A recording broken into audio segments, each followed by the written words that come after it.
बाबा भोलेनाथ को प्रसन्न करने के लिए आप ही सोमवार का व्रत कर रहे हैं, तो शिव व्रत कथा को पढ़कर या सुनकर इस उपवास को पूर्ण करें।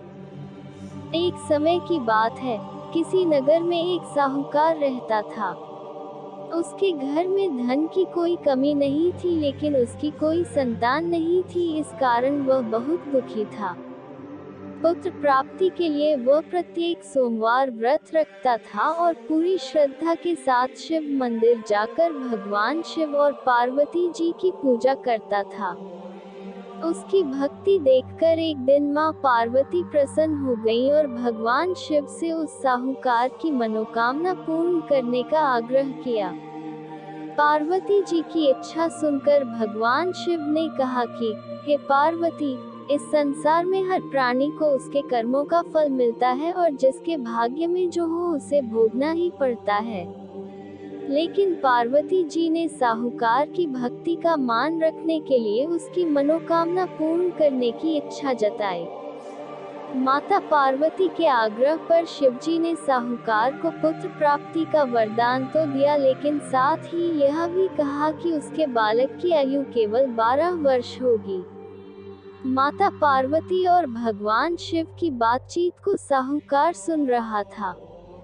उसे ना तो इस बात की खुशी थी और ना ही दुख।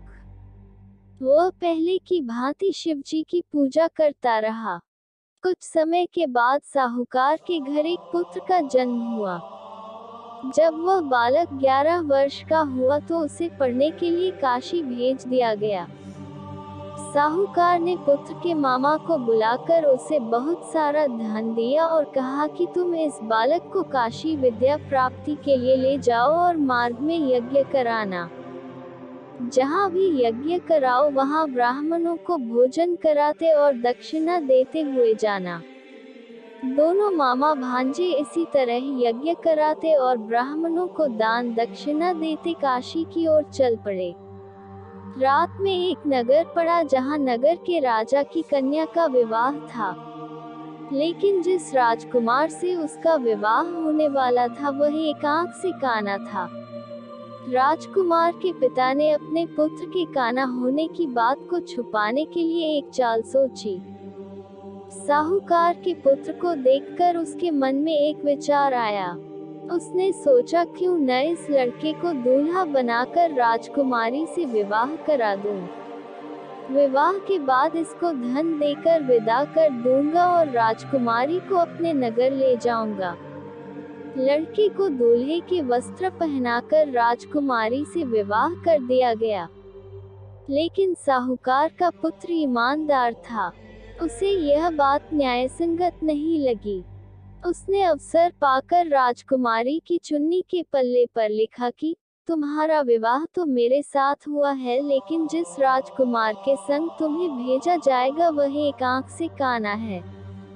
मैं तो काशी पढ़ने जा रहा हूँ। जब राजकुमारी ने चुन्नी पर लिखी बातें पढ़ी तो उसने अपने माता पिता को ये बात बताई। राजा ने अपनी पुत्री को विदा नहीं किया, जिससे बारात वापस चली गई। दूसरी ओर साहूकार का लड़का और उसका मामा काशी पहुंचे और वहां जाकर उन्होंने यज्ञ किया। जिस दिन लड़के की आयु 12 साल की हुई उसी दिन यज्ञ रखा गया। लड़के ने अपने मामा से कहा कि मेरी तबीयत कुछ ठीक नहीं है। मामा ने कहा कि तुम अंदर जाकर सो जाओ।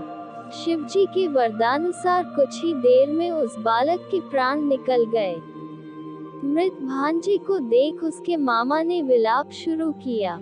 संयोगवश उसी समय शिवजी और माता पार्वती उधर से जा रहे थे। पार्वती ने भगवान से कहा, स्वामी, मुझे इसके रोने के स्वर सहन नहीं हो रहा। आप इस व्यक्ति के कष्ट को अवश्य दूर करें। जब शिवजी मृत बालक के समीप गए तो वह बोले कि यह उसी साहूकार का पुत्र है जिसे मैंने 12 वर्ष की आयु का वरदान दिया। अब इसकी आयु पूरी हो चुकी है। लेकिन मातृ भाव से विभोर माता पार्वती ने कहा कि हे महादेव, आप इस बालक को और आयु देने की कृपा करें, अन्यथा इसके वियोग में इसके माता पिता भी तड़प तड़प कर मर जाएंगे। माता पार्वती के आग्रह पर भगवान शिव ने उस लड़के को जीवित होने का वरदान दिया। शिवजी की कृपा से वह लड़का जीवित हो गया। शिक्षा समाप्त करके लड़का मामा के साथ अपने नगर की ओर चल दिया। दोनों चलते हुए उसी नगर में पहुंचे जहां उसका विवाह हुआ था। उस नगर में भी उन्होंने यज्ञ का आयोजन किया। उस लड़के के ससुर ने उसे पहचान लिया और महल में ले जाकर उसकी खातिरदारी की और अपनी पुत्री को विदा किया। इधर साहूकार और उसकी पत्नी भूखे प्यासे रहकर बेटे की प्रतीक्षा कर रहे थे। उन्होंने प्रण कर रखा था कि यदि उन्हें अपने बेटे की मृत्यु का समाचार मिला तो वह भी प्राण त्याग देंगे, परंतु अपने बेटे के जीवित होने का समाचार पाकर वह बेहद प्रसन्न हुए। उसी रात भगवान शिव ने व्यापारी के स्वप्न में आकर कहा, हे श्रेष्ठी, मैंने तेरे सोमवार के व्रत करने और व्रत कथा सुनने से प्रसन्न होकर तेरे पुत्र को लंबी आयु प्रदान की है। इसी प्रकार जो कोई सोमवार व्रत करता है या कथा सुनता और पढ़ता है उसके सभी दुख दूर होते हैं और समस्त मनोकामनाएं पूर्ण होती हैं।